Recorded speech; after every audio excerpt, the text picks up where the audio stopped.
Well, I'm really excited to talk about our topic today. It is dealing with faith and science, and I believe that there is a very big common misconception that the Catholic Church is against science, but nothing could be further from the truth.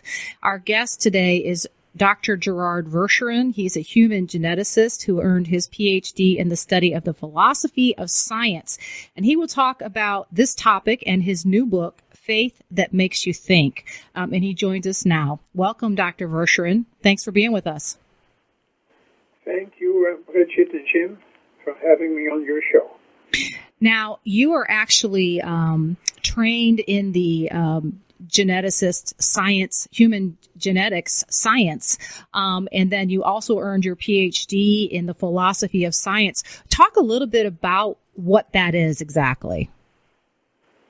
Yeah, that is quite a mouthful, isn't it? Philosophy of science. Yeah, I know a lot of people have no idea what that is. They have an idea what science is. They know what philosophy is, but how do those two go together? Philosophy of science is, I would say, the science of science. It looks what science is worth, what science can claim, and what it cannot claim. And that last part is a surprise for many people. They think science can claim anything, and they can answer all our questions. Well, that is not the case. And philosophy of science will show that. That's why it's basically a science of what scientists do, the science of science. Does that explain a little bit what that heavy word is worth? Yeah, there's no question. And, it's really interesting. When I had to get the book. I mean, a lot of times I'll get the book in advance and I'll read it. And this is a book that I want to keep on my shelf really as a reference in so many ways. You really, at some point, you grew up as a cradle Catholic, but at some point you had some type of a conversion. You want to talk about that, where your faith really became real to you?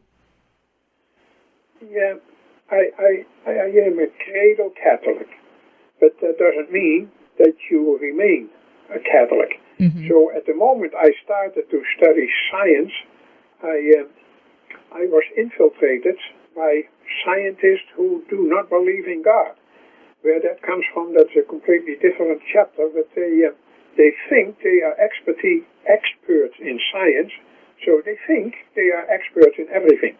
And they tell you in their classes or during your labs and whatever, they tell you that they know basically everything, and they know that there is no religion, and if there is, they are in conflict with each other. So I had to struggle hard to reconcile that with each other. And that's what I am trying to do in all of my books. I try to show that if you are a scientist, you can be definitely a religious believer. And if you are a religious believer, you can also be believing in science. Many Catholic scientists are basically very famous in science. We all know about Galileo. He is probably not a good example, but still, he was a religious person. So there are many more. I always like to mention Father George Lemaitre. He came up for the first time with the theory of the Big Bang. He didn't call it that way, that came later on, but that was definitely the beginning of the modern astronomy. And those people tell me and show me constantly that there is no conflict between science and religion. Well, we're talking with Dr. Gerard Verschuuren, a human geneticist and a PhD in the philosophy of science. And what I thought was really interesting, I noticed something in the book that it seemed that the European scientists back in the, late or early 1800s or even before that were discovering things that people in, say, China and other parts of the world were not discovering, and a lot of that was attributed to their Christian faith that allowed them to think beyond kind of the realms or limiting parameters of science. Can you talk about that a little bit? Oh, I'm happy to. Great question. I thought that was really fascinating, that some of the European scientists were connected. When they would travel abroad, they'd be like, how can you be so far behind in this science? And go on, answer that question. Yes, you can even claim that the Judeo-Christian tradition allowed or made possible that there was science. And that even started already in the Middle Ages, that some people call the Dark Ages, but you can prove that a lot of factors in that faith helped science to develop. And it's interesting, there's a big discussion all the time. Was that enough for science to come along? I would say so. Was it necessary for science? That I cannot prove. But it's very obvious that when Jesuits came to China, for instance, and Chinese were great in technical issues, but they were not great in science. There was no science. So they were so surprised how little those so-called astronomers knew about science. So it was basically only in Europe that astrology became astronomy. And that is a very famous idea of philosophers of science. So I think that we have to thank the Judeo-Christian tradition that we have science. And that is hard to believe. When someone said that, you don't care about who said that, but in 1920, I think it was, he had a very big talk at Harvard University. And when he said that science had basically roots in Catholic faith, everyone was surprised. They couldn't believe what he said. But he was right, and many followed him after that. I won't go into who those people were. You can all find that in the book. As you said already, Brigid, you have the book on your shelves. I hope you will take it off the shelf sometimes and find out what the book said. So I will not go into that issue. People will fall asleep. Now, Dr. Verschuuren, you mentioned the Big Bang Theory, and I know there are people that say, well, God didn't have anything to do with creation. It was all the Big Bang Theory. And I was thinking about that the other day, and I thought, well, yeah, but even if there was a Big Bang, what banged? Did two things come together? Did two energies come together? And whatever came together to make the Big Bang, where did it come from? Whatever caused the bang came from somewhere. Somebody created it. Does that make sense? That is a vital question. Very important and very well put. Where did the Big Bang come from? Where did the particles come from? Where did the energy come from? They must come from somewhere. So the person who came up with that theory was, as I said already, Monsignor Father George Lemaitre. He was a Belgian priest, and he was a great astronomer. But he had to even fight with the famous Albert Einstein. So Albert Einstein thought that the universe was eternal. It had no beginning and it wouldn't have no end. So Father George Lemaitre said there is definitely a beginning. And the beginning is what we call now the Big Bang.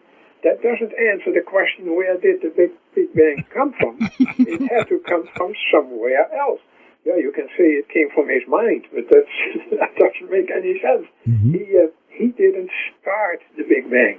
So, and finally, Albert Einstein had to say to Father Lemaitre, sorry, I was wrong. There is a beginning of the universe.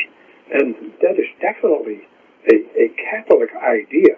From one of the first councils said already, God created everything out of nothing.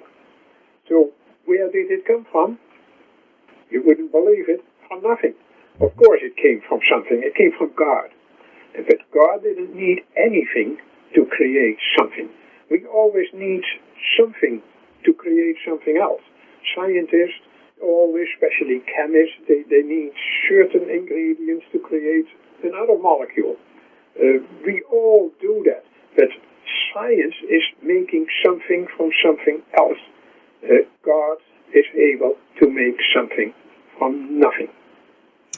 We are going to take a break here, and when we come back, we're going to continue our conversation with Dr. Gerard Verschuuren about his new book, Faith That Makes You Think. So stay tuned for more Faith in Action.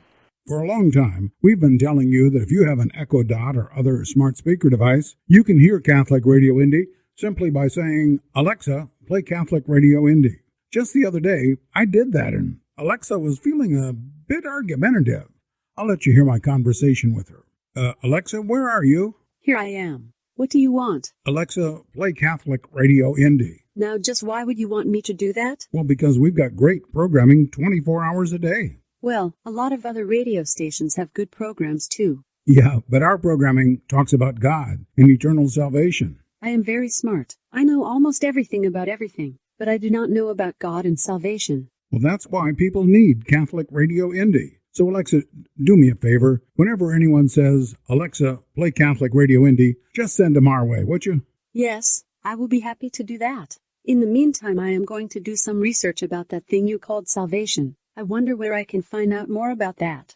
Welcome back to Faith in Action. I'm Brigid Ayer. Jim Ganley and I are in the studio. And at the top of the show, we wanted to welcome all of our new listeners in the Franklin area, Johnson County. Welcome. Thanks for being with us. Down into Bartholomew County? Yeah.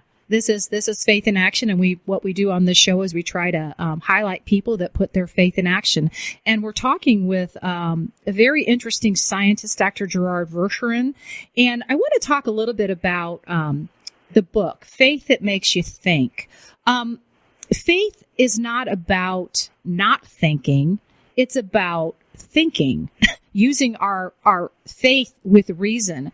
And for those who are listening, John Paul II, St. John Paul II, the Pope, who was really famous, he wrote Faith and Science, the relationship. It was called Fides in Ratio, and it's about faith and reason, exactly. How are we supposed to use our reason, our thoughts, our thinking, our brain, what is available to know what is around us? We have to use our brain. That's why God gave us a brain. So we need to use it. And people who say, "Oh no, don't please think," that is not good to realize that. So I always say, if you say don't think, just believe, then you can also say don't believe, just think. Those two have to go together. You have to believe and think. So what Pope John Paul did, he said, thinking is not only done in science, it's also done in religion.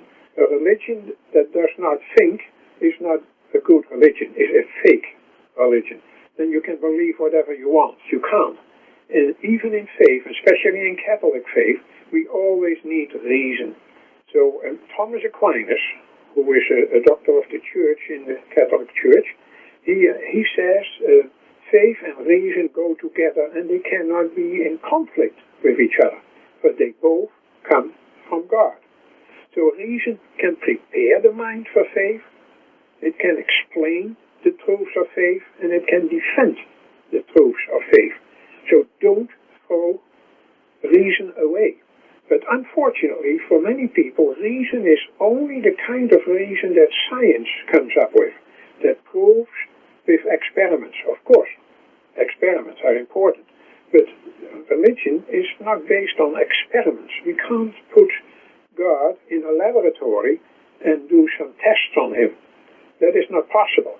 So in religion, we do more than experiments.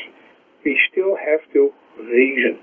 And if you cannot show that a certain belief is reasonable, then you cannot defend what you are believing. And that is an important point in the Catholic Church. You always have to prove, in a way, that it's reasonable to believe what you believe. And that's what they have been doing in theology and all that kind of things.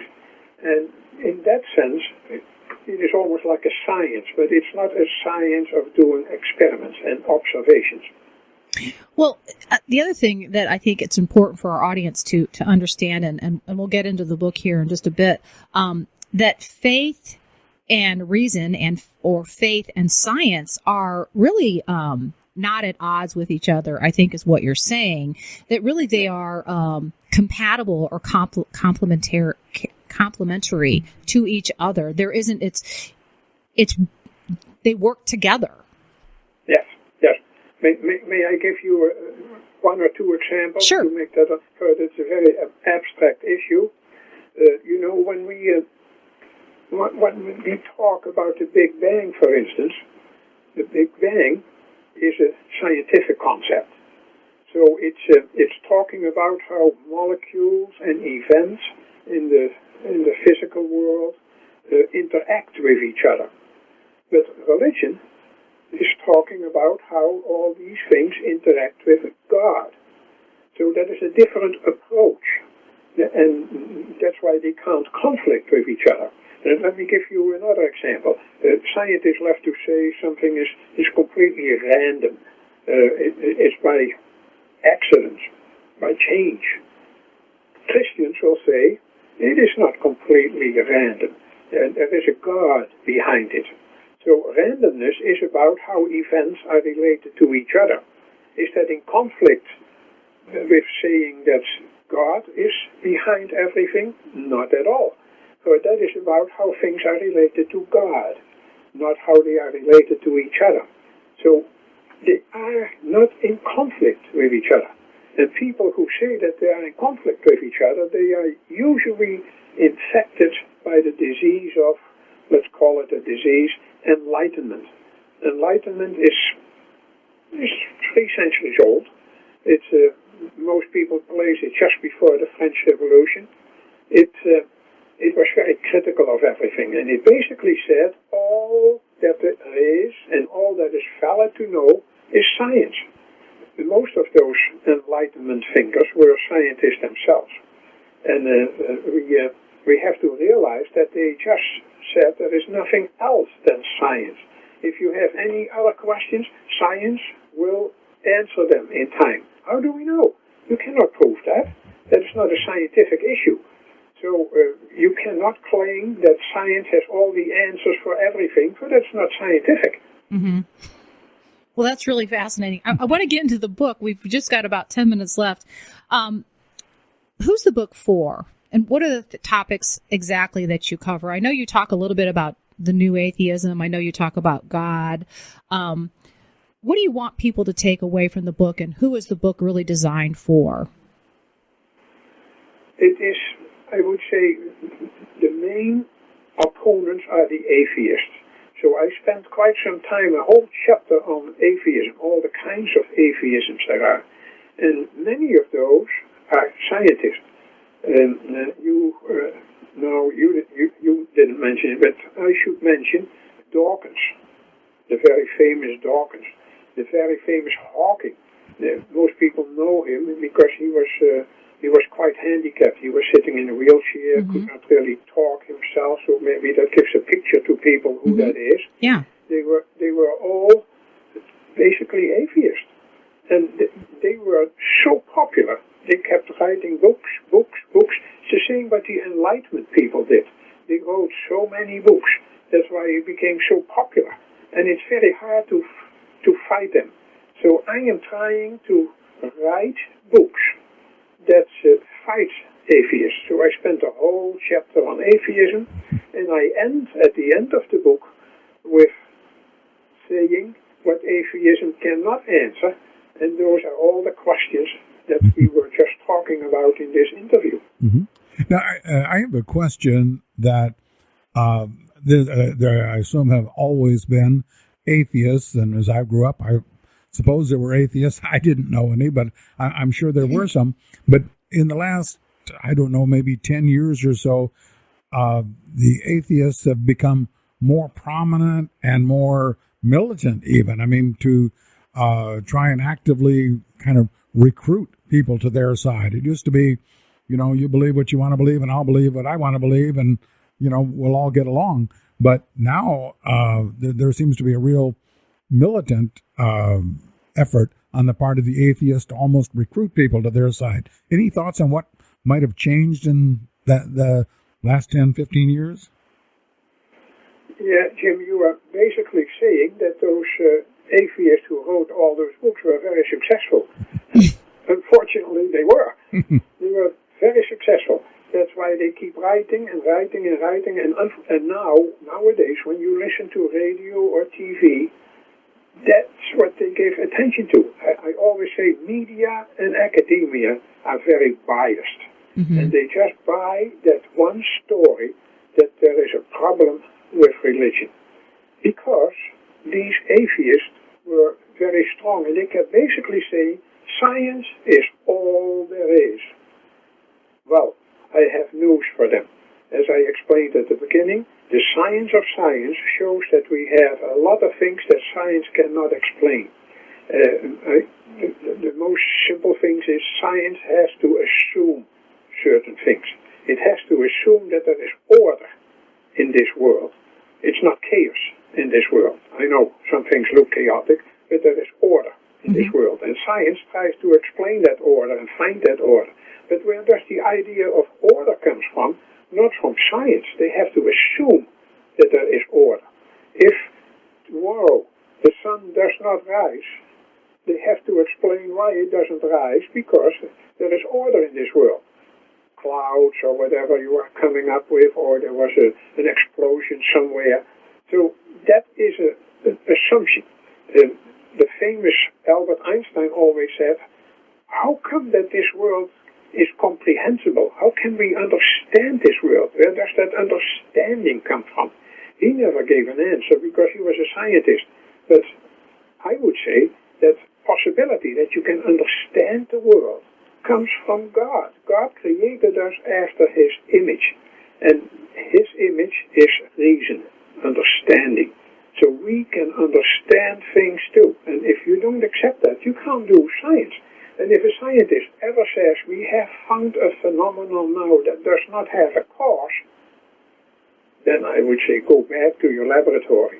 There must be a cause, but you have to find out what that cause is. Science assumes that there is causality. I cannot prove that. You cannot prove causality. Even if you find all the time that there is a cause and there is a cause, at the moment there isn't a cause, that's not true. You didn't search long enough. Keep searching. Science has assumptions. And if you don't accept those assumptions, you can't do science. But don't ask scientists, what are your assumptions? They probably laugh at you and say, I don't know. I'm just doing my work. Well, what do you hope people will take away from the book? It's called Faith That Makes You Think. What do you want people to take away from that? I am showing in the book that if you are faithful, if you want to be a Christian, if you want to be a believer, you have to honor faith. You have to honor reason. You have to honor them both. Excuse me. And what if you're just a scientist and you don't believe in God? You want to throw a challenge out to those who are not maybe atheists to give the book a crack, give it a try? Yeah, I wrote another book, but I can't go into that, unfortunately, that shows that you can prove that God exists, which is very hard to accept for many people. There are proofs of God's existence, and I explain in that book that there is no way you can deny finally that there is a God. If you deny that, your world falls apart. That's all I'm going to say about it. Well, that's a great tease. Well, Doctor, we are out of time. The book is Faith That Makes You Think, and you can get that on Amazon. Just Google Faith That Makes You Think. Go to Amazon. And Dr. Verschuuren, thank you